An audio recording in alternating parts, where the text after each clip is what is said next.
Okay. Well, good morning, good evening. It's great to be back here. As soon as I took the exit, I was like, oh, I remember this church. So, very nice to be back here. What I thought I'd do today, I mentioned this if you remember the last time I was here. I mentioned that I was initially an atheist. When I started learning science, I was an atheist, and I became a Christian. I became a believer in God because of science, and then that led me to become a Christian. So I thought I'd just share with you a little bit about how that happened. And I want to bring in some more modern data, but I'll talk a little bit about what convinced me.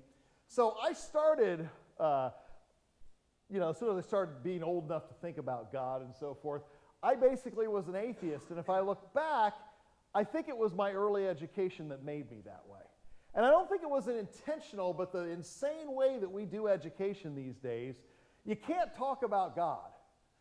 Even though everybody's thinking about him, you can't talk about him. So when I learned about the great scientists of the past, I could not learn about their Christian beliefs. And the vast majority of the great scientists of the past were all very devout Christians. In fact, most of them did their science to learn more about God. James Joule, who we honor by naming the energy unit after him, he said that after you read the Bible, the next and most important thing to do is to learn about nature so you can learn the mind of God. And the vast majority of them were like that. But every now and again, you'll find in the past an atheist who was a scientist, and I could hear all about his atheist beliefs. So what I heard was, anytime I heard about a scientist talking about God, it was always that God didn't exist. And I thought scientists were pretty smart, and I thought I was pretty smart. So I became an atheist, because smart people are atheists.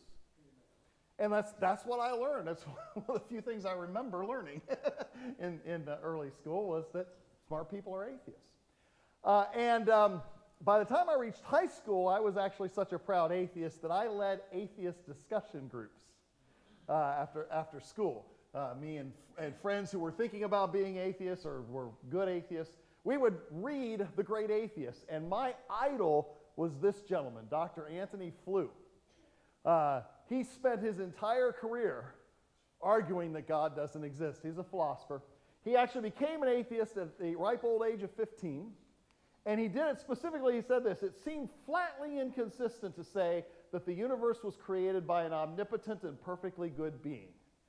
If you don't know what he's saying here, he's saying if God's all good and all powerful, bad things shouldn't happen to innocent people. Kids shouldn't suffer. That kind of, and that's an important question. Every Christian has to understand why. And I don't have time to do it. But every Christian needs to understand why an all-good, all-powerful God does allow suffering, because he does. And that's an important question. It was such an important question to Dr. Flew that he became an atheist as a result. Now, interestingly enough, he had written several books about how God doesn't exist. As a matter of fact, the kind of Bible that I used was called The Presumption of Atheism. And in it he said, look, when we talk about God, it's up to you theists, you people who believe in God, to prove him. We should assume atheism. And you theists have to prove to me that God exists. And that was kind of my Bible. I read that religiously back when I was a teen. I know it's hard to believe, but I was kind of a nerd. Thanks. Interestingly enough, the very last book he wrote is titled There Is a God. Because even after a lifetime of arguing against God, he ended up coming to believe in God. And the reason? Science. He specifically said DNA. There's no way to explain DNA without something really smart designing it. So he's kind of like me. I ended up doing the same thing. He did it a little later in life, but still. So anyway, that was my idol. He was the guy I was looking at and getting information from. At this same time, I also learned about evolution. This was back in the dark ages. They didn't talk about evolution until college or till high school. So the first time I'd ever heard of evolution was in high school, and I thought, this is great, because I don't believe in God, and now I have a creation story that tells me how we got here without God. And so I was very excited. I know, once again, nerd. I was very excited when one of my very first high school science projects was to write a paper about how the scientific method was used to develop a scientific theory. And I said, well, it's obvious what I'm going to choose. I'm going to choose evolution.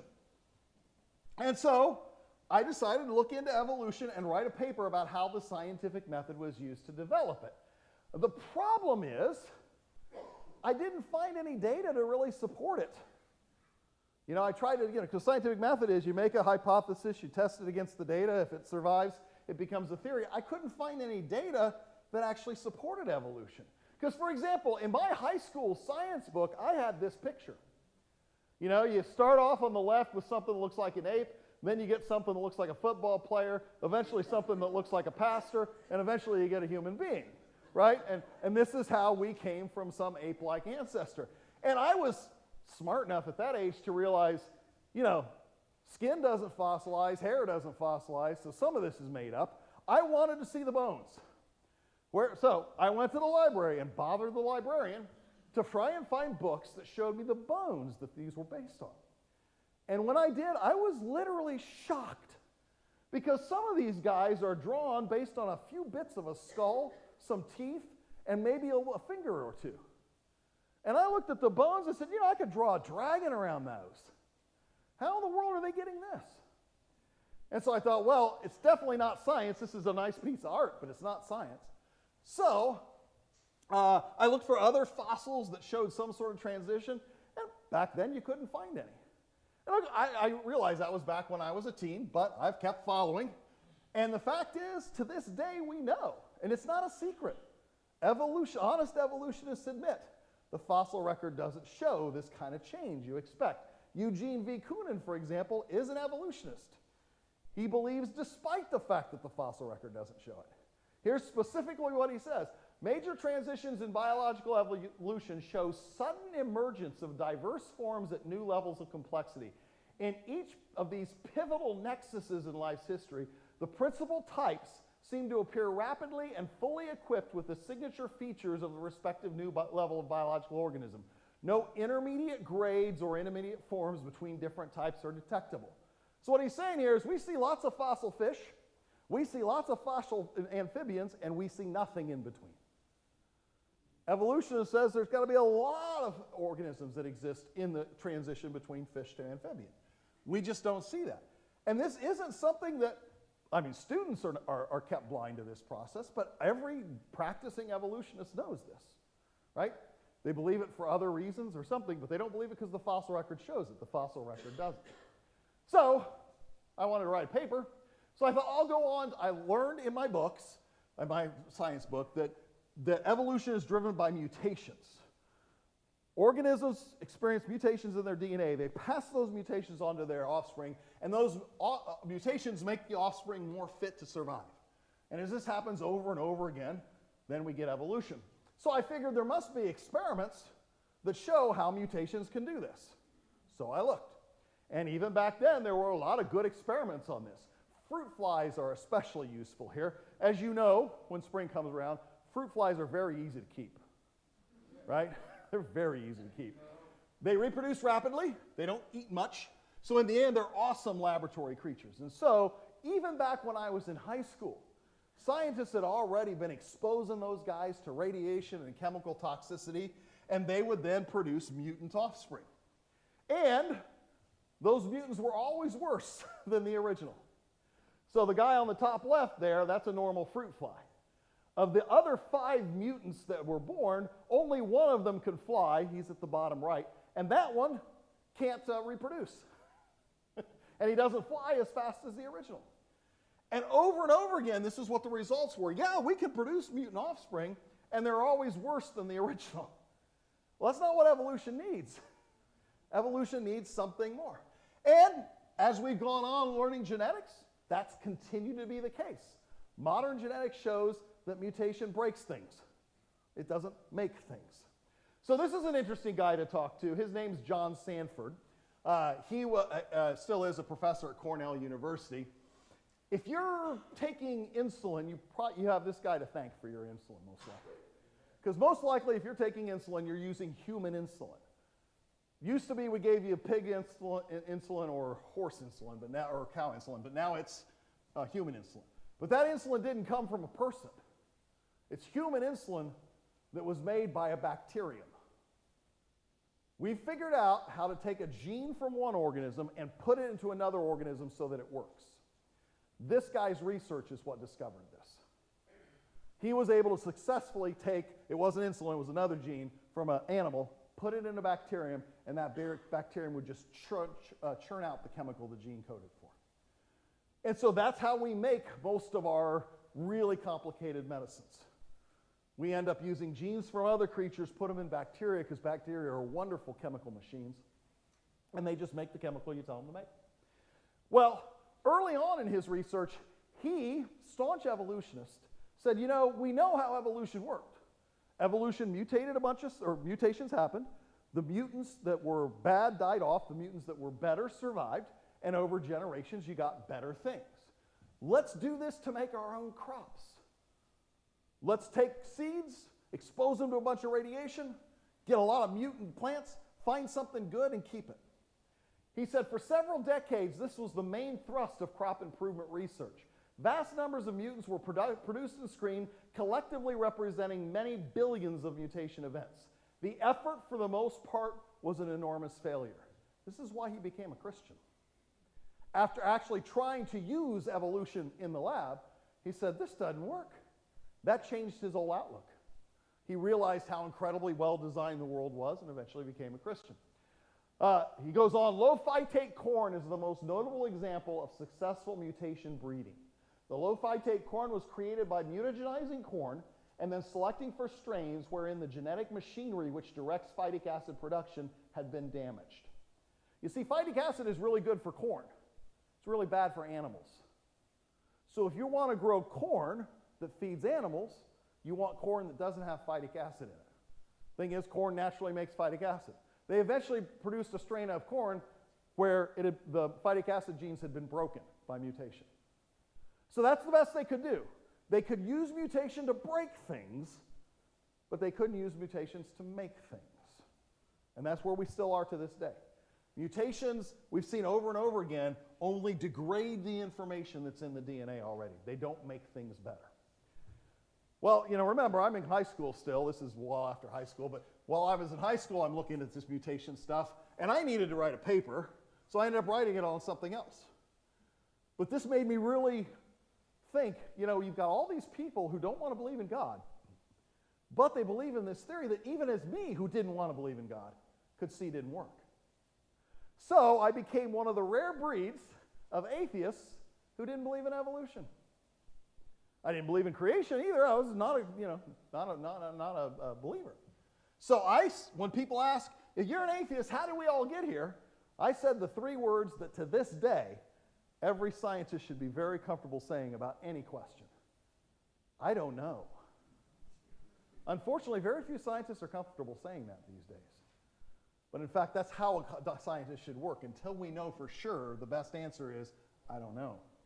Right? So that was where I was. How did we get here? I don't know, but I can tell you this. It's not by evolution as I was taught it. Because even then, I could tell evolution was wrong. All right, so from that point on, I was a non-evolutionist, but I was still an atheist. And then something happened. And you can all relate to this.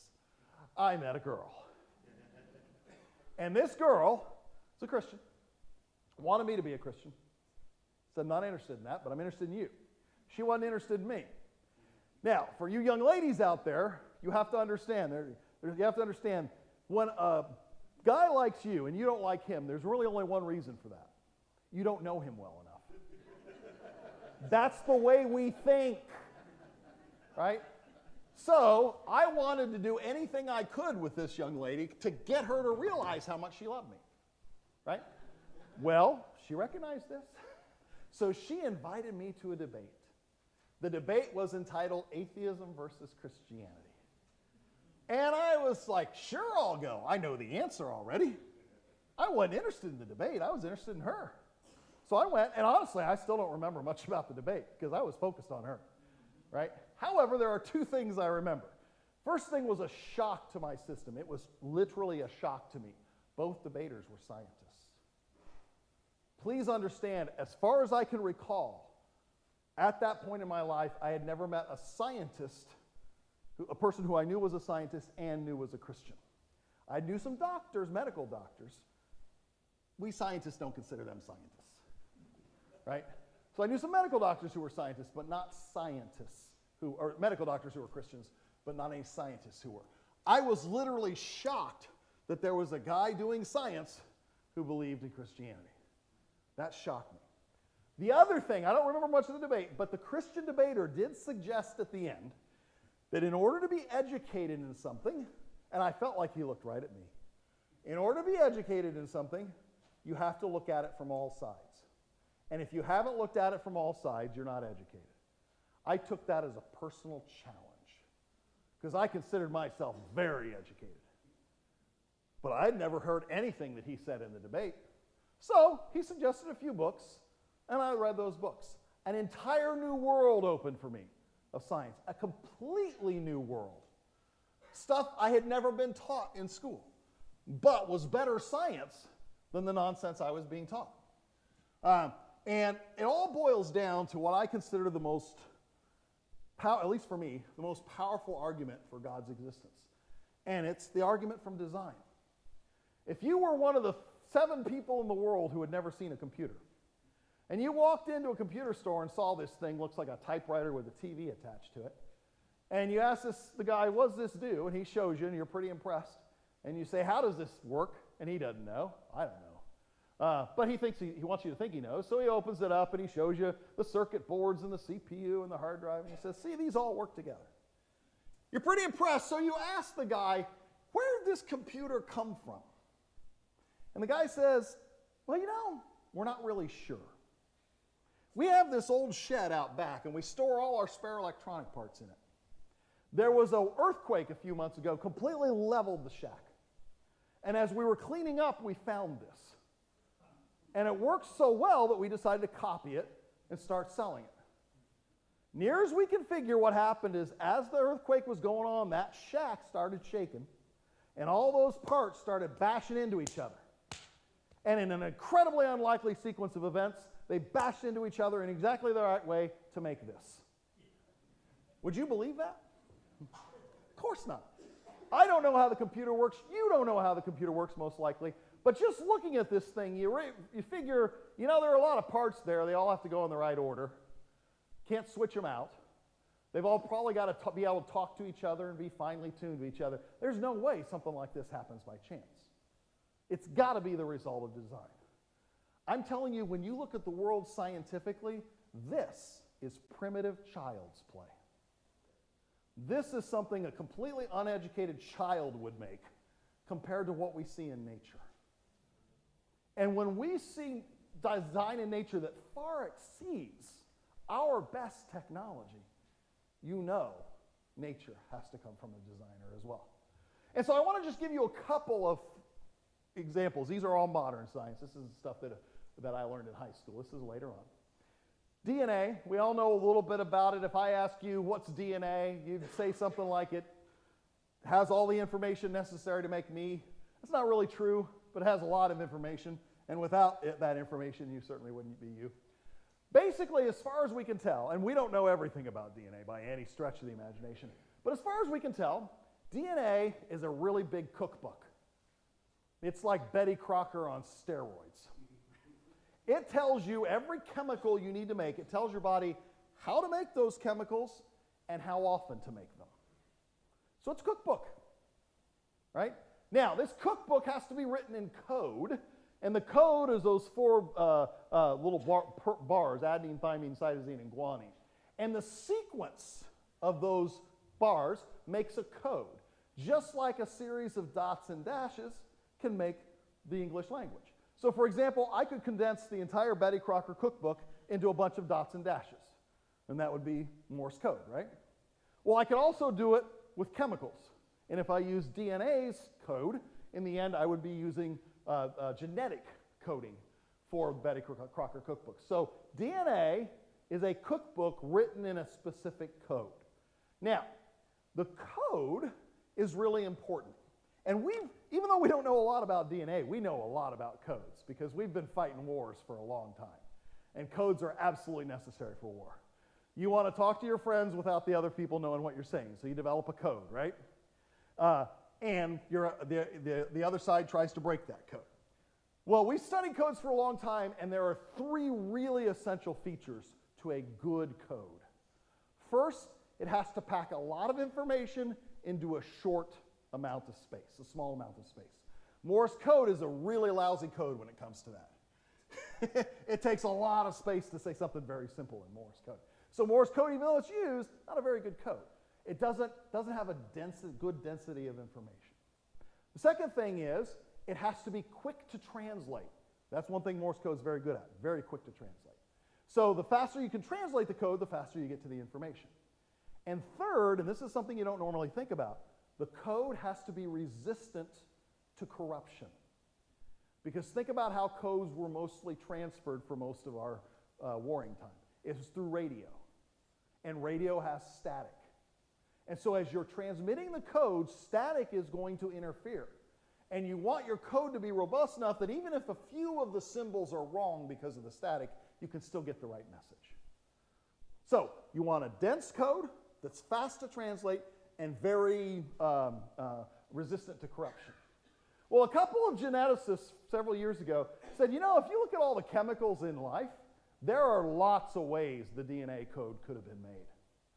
And in fact, they estimate that there are 10 to the 18 different possibilities. That's a 1 followed by 18 zeros.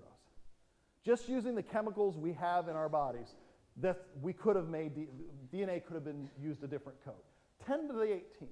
They said, we don't have time to investigate all of them, but we'll spend 3 years investigating 1 million of what we consider the best candidates.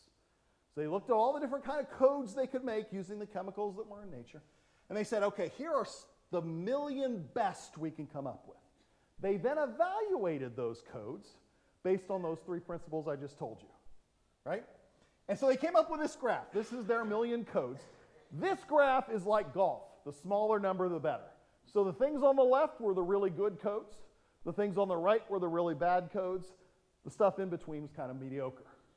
And so they spent 3 years designing codes, and that's what they came up with.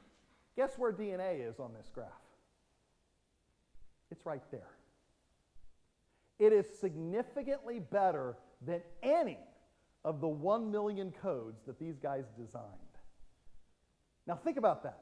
We got 2 geneticists spending 3 years designing a code to tell you your body what chemicals to make, and they couldn't come close to what nature just happened to give us.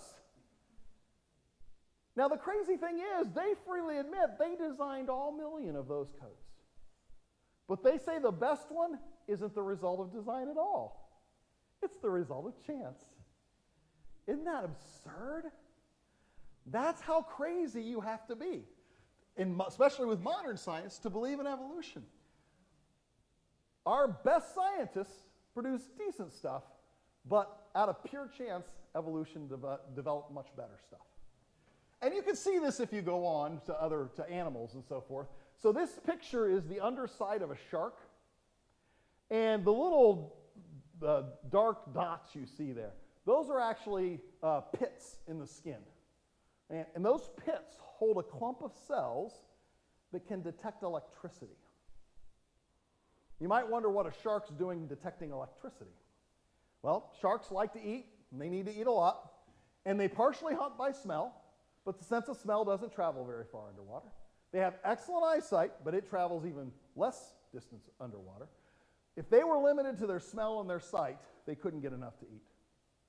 The way they primarily hunt is they look at the signals coming from these little pits, and they look at all the electricity that's in the ocean.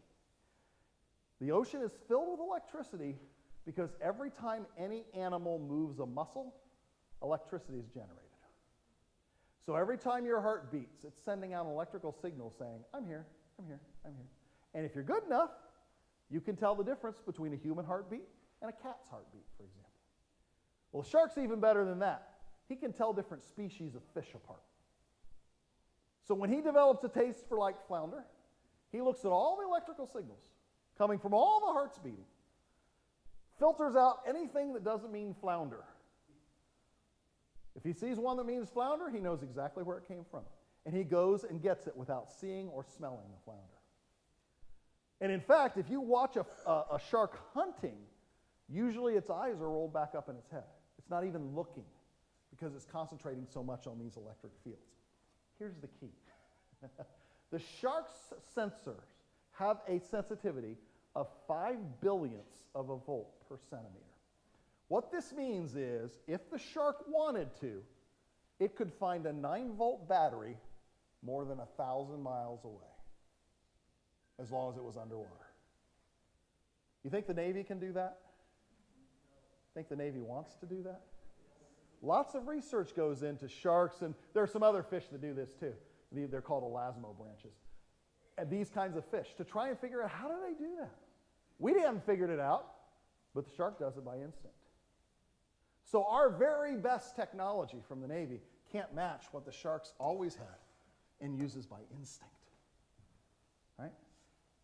That's all really impressive, but what made me decide there had to be a creator is a phenomenon known as symbiosis. This is the craziest thing, and it is all over nature. So you look at this picture, and you initially think it's a big fish with its tongue sticking out. That's not a tongue, that's another fish. So the big fish in the picture is called the Oriental sweetlips, and we call her the sweetlips because of those lips. And the blue thing looks like a tongue. That's actually another fish, the blue streak wrasse.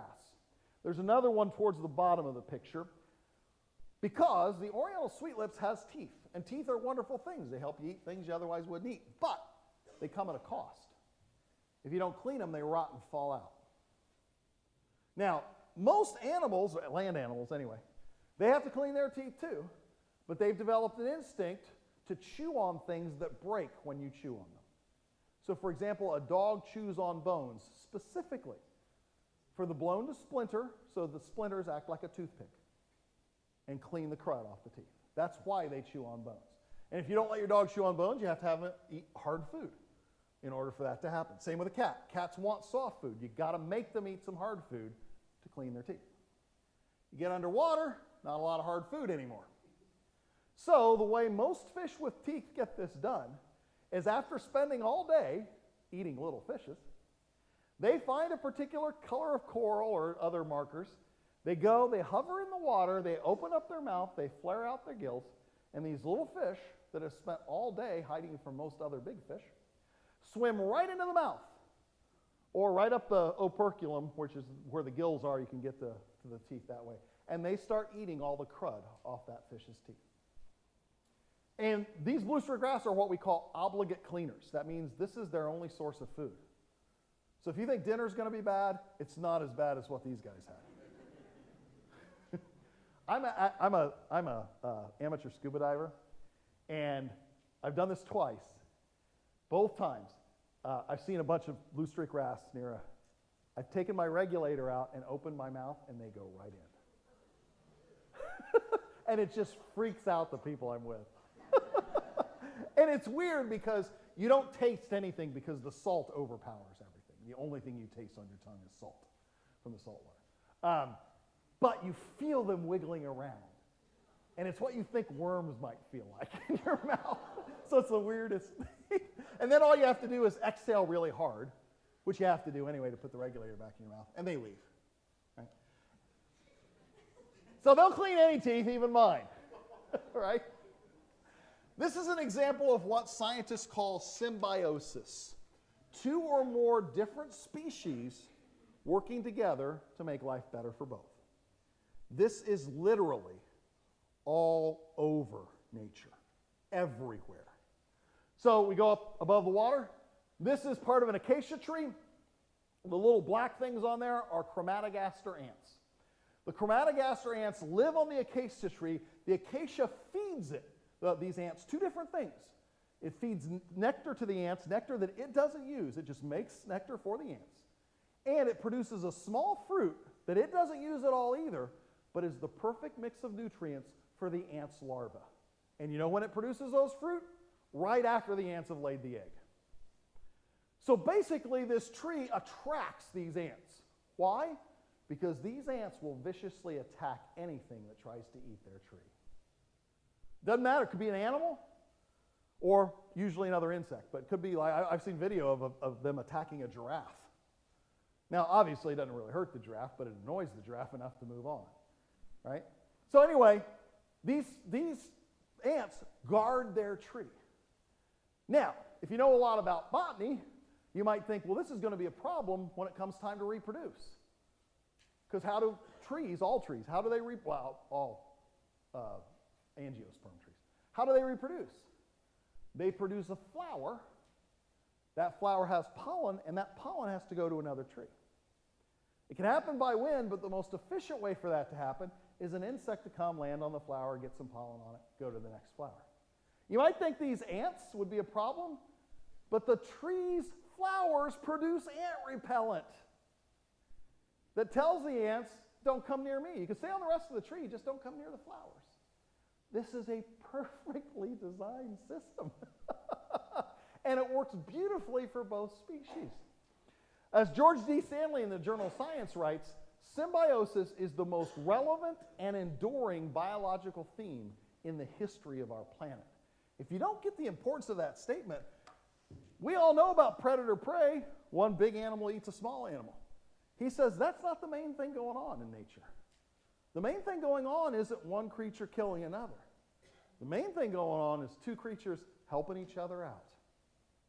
That's the most relevant and enduring biological theme in the history of the planet. And like I said, this is literally everywhere. Your body has billions of bacteria if you're healthy. And those bacteria are living in and on you, making chemicals you can't make in exchange for the food and housing you're giving it. And those chemicals are chemicals you need.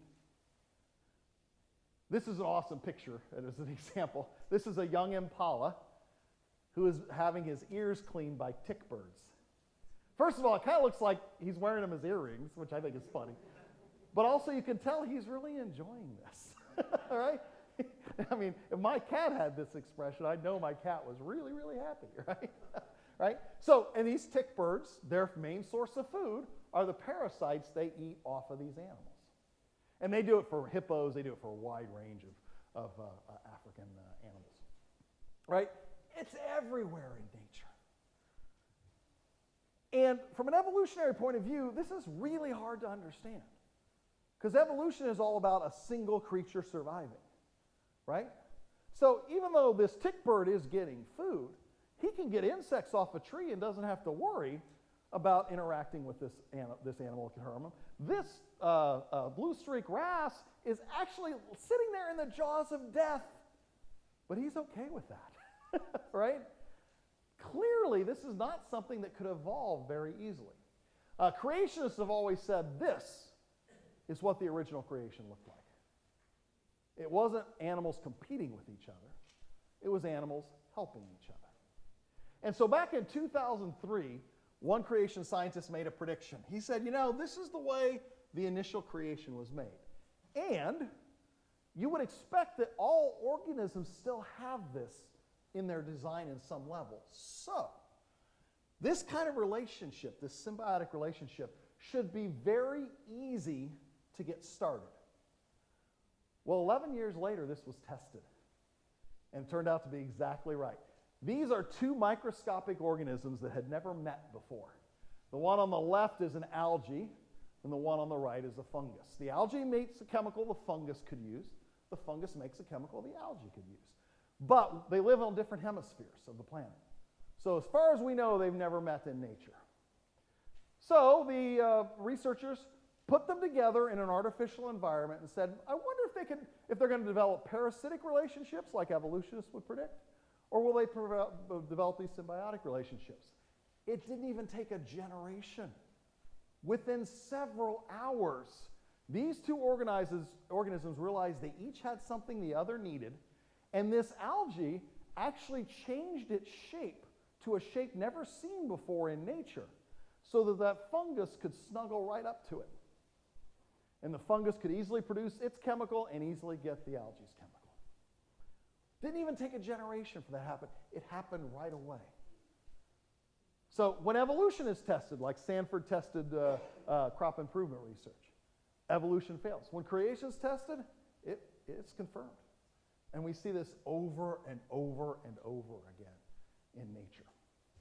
So when I looked at all of this, it became convincing to me that this had to be something that's the result of design. Sir Frederick Hoyle puts it this way: a common sense interpretation of the facts suggests that a super intellect has monkeyed with physics as well as chemistry and biology, and that there are no blind forces worth speaking about in nature. The numbers one calculates from the facts seem to me so overwhelming as to put this conclusion almost beyond question. This is where I was. As someone who's about to go to university to study science, I came to the conclusion that this has got to be the result of design. So to recap so far, because I've still got 5 hours to go. I started my early life as an atheist. I then became a non-evolutionist, but still an atheist. I then became a creationist, but not a Christian creationist, just someone who believed that science clearly indicates there's a creator. That's where I was at that point. So, once again, hard to believe, I was a nerd. I started reading, and I read all the scriptures of all the major religions. I know most high schoolers probably wouldn't do that, but I like to read. So, I read the Quran, for example, Islam. Even as a high school student, I said, I could have written this in middle school. It's a silly book. It has no redeeming characteristics hardly at all. So, dismissed that pretty quickly. I read the Bhagavad Gita, which is the lower Hindu scriptures. There's actually higher scriptures that I tried to read back then and couldn't understand. I've read them since and get a decent idea of what they mean. But those are called the Upanishads. But I read the Bhagavad Gita. It was great literature, great philosophy. And I read the Tao, or sections of the Tao, anyway, which is Eastern religion. And lots of good stuff there as well. But I didn't see anything in either of those books that I couldn't read in another philosophy book somewhere. Then I looked at the Bible. And I still saw great literature, great philosophy, but I saw a few things that weren't in any of the other scriptures I read. So, for example, there are several historical tests you can do on the Bible that we do on any other supposed source of history. And those tests tell us that the Bible is, for its time, the most accurate source of history. Now, it's ancient, and there are always problems with ancient texts because we don't truly understand ancient languages. Because even though the Bible is written in Greek, the New Testament in Greek, the Old Testament in Hebrew, those versions of Greek and Hebrew aren't spoken today. Right? Just like English from 500 years ago, you wouldn't understand. Quantan apro with its shores zolta the drocht of march of person to the rota and bathet avery vein and switch la cour of which ver tu enchanted is the floor. That's English from 500 years ago. Right? So this is why we have theologians. Because even the Greek and Hebrew, which the book was written in, they're not the same today. So anyway, there are always problems with ancient languages, but for the time, the Bible is a more accurate source of history than Tacitus's history of the Roman Empire. If you use the same historical tests on the Bible. Also, it contains several scientific facts that were completely unknown at the time it was written. So just to give you one example, there are 3 different times in Scripture the Scripture says God is stretching out the heavens, or stretches out the heavens. Present tense verb implying it's still going on. It wasn't until 1930 that science realized the universe is expanding. Up until 1930, it was in fact scientific fact that the universe was static. It didn't change in size. It wasn't until 1930 that science caught up with the Bible and indicated saying that the universe is indeed expanding. Lots of examples like that. I think that's the talk I gave here last time, although I'm not sure I remember. Also, it contained many prophecies that have already come true. And those prophecies historically can be verified to have been written down before the events took place. There are 332 separate prophecies in the Old Testament about Christ, and we know they were all written by 250 BC. And yet they all come true in the life of Christ, which is why the Pharisees and Sadducees had no excuse. They should have known who Christ was better than anyone because he had been prophesied 332 times. So in the end, those facts convince me that this God who created is the God of the Bible. And so since I've been doing science from that time on, all the science I've done has simply confirmed my Christian faith and the fact that evolution isn't the way we all got here. So we do have a few We have like 12 minutes for questions.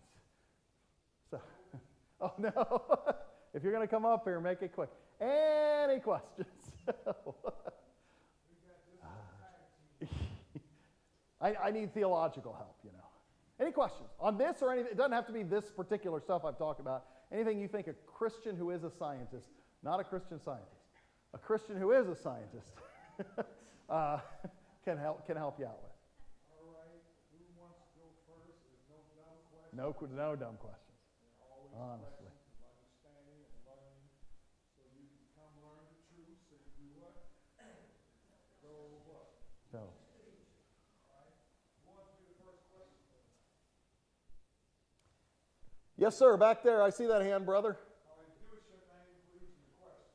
Daniel, so Hi, Daniel. I imagine you get some opposition. Absolutely. I'm going to sit down because I've been sick, and I'm going to try to conserve all the energy I can. Go ahead, Dave. What's the source of the greatest opposition? Okay, so I would say the two biggest things I get, first of all, is there's this odd idea out there, and it's very recent, it probably is 70 or 80 years old, that science can only consider natural explanations for things. And the very fact that I'm referencing God indicates that I'm not doing science. And this is some really perverted view of science, because all of the scientists who brought the science we have today talked about God regularly in their work. You know, Kepler, who was the one that told us planets showed that planets orbit in ellipses, not circles, he actually said the universe is a picture, is an analog of God. God the Father is the Son, who makes light. They thought the stars were all on the outer edge of the universe. The stars guide us. That's the Son, God the Son. And in between is God the Holy Spirit. So he actually, in his scientific work, said, this is the Trinity view shown in space. You know? And so that was just really common. And somehow we've gotten this weird idea that science has to only use naturalistic processes, which goes against the vast majority of science history. So that's number one.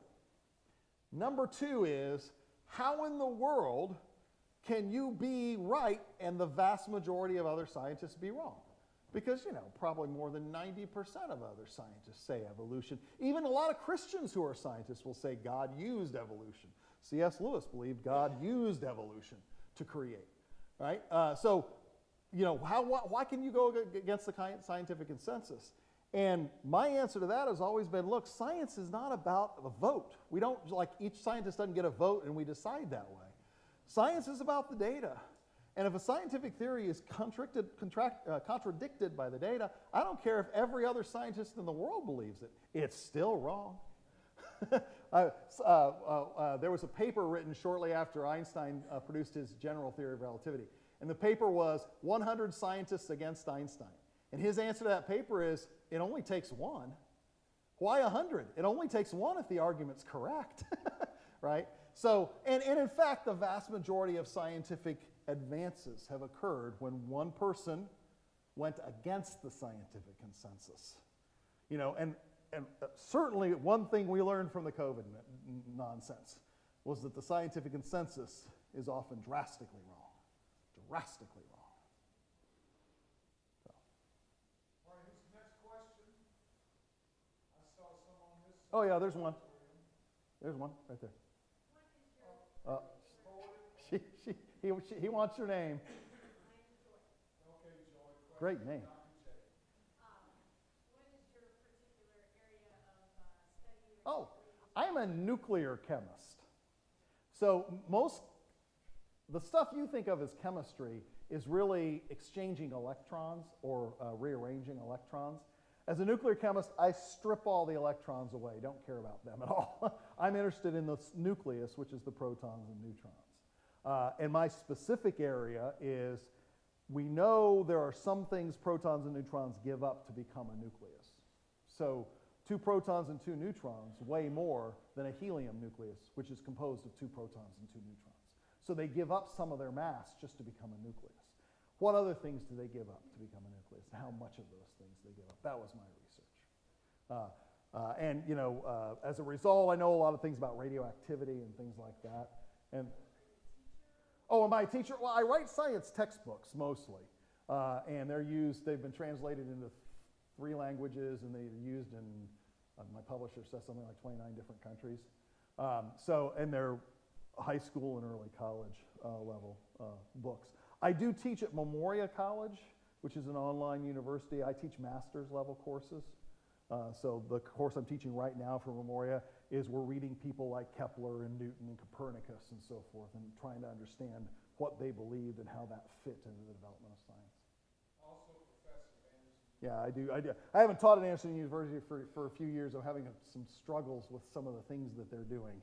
But I'm still technically an adjunct professor there. Yeah. And he's written Apologia. Any homeschoolers out there? This is the guy has written those homeschoolers. That's lady right there. Anyway, he's written homeschool curriculum K through 12. Praise God for someone like Dr. J and the writings he's done to help teach us. But I also publish in the scientific literature. I have 30-some papers in the peer-reviewed scientific literature. We want to take a couple more questions because we want to respect the time. Yeah. Anything else? Give y'all time to shop and get your free book. Got to give your name. Give us your name, brother music director. Blair. Question for We have a number of young people in this church that do attend public Hmm. school. We want to speak the truth in love. Yeah. What is the best way for those kids to approach being taught from an evolutionary standpoint creation? Well, that's a great question. So you're in a public school, you're being taught evolution. How do you deal with what you're being taught and so forth? So first of all, speak truth in love. We have to respect the position that the teacher has, right? And so your job is to show your teacher that you've learned what he or she taught, even if you don't agree with what he or she taught. So you answer what the teacher wants on the test, you answer in class the way the teacher wants it. But if you really want to try and challenge your teacher, you don't do it during class. Because first of all, I could take the position of evolution and pretty much destroy anybody in this room. Because I simply know more about it, right? So I can take a wrong position and still make it sound right. That's what your teacher's going to do, right? Because you're just inexperienced. But a lot of times teachers are more receptive to coming after class or before class or something like that, and just talk to them in kind of questions and not adversarial questions, but questions about, you showed us this diagram, can you show us some bones that go with that diagram, or something like that, that can help. But yeah, it never goes well for a student to try and challenge a teacher. This goes on at university too. Students try and challenge professors, and first of all, class time is precious, and so you feel like you're happy to answer your students' real questions, but you don't want to be challenged during class time. That's just, as a teacher, you don't want that. So, and once again, whether or not you agree with your teacher, your job is to show your teacher you learned what he or she taught. And so what I often did, I didn't do this in high school because I wasn't really there yet, but at college, I would write the answer, and if I didn't agree with it, I'd put a little star. At the bottom of the page, I'd say, this isn't the correct answer, but it's the one you're looking for. And that actually generated a couple really nice after class discussions with professors. So. Well, one of our other presenters, Dr. Willie Nye, says this: you're being taught, take the meat, truth that you live with, and throw the bones away. Throw the bones away. So get the evolutionary junk, forget it after you get your A, forget it. Stick with the truth. Amen. We got one more? One more question, and then Right over there. just a minute. One more question, and Dr. J and I will be on the scene. Yeah, we still, sure. Questions, we'll stay here all night if you want to. I won't, but he will. And he probably won't either. Don't stay all night. I'm going home. I'm still. Go ahead. Oh, what's your name? Doug. Doug. Yeah. All right, Doug. Did you marry that girl? Oh, that's a great, I did not. We're still friends because we went to the same high school and we're still living in the same town.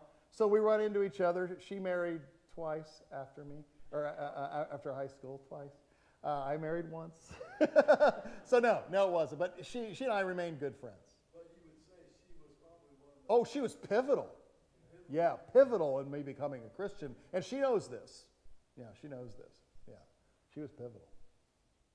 All right. Thank you very much.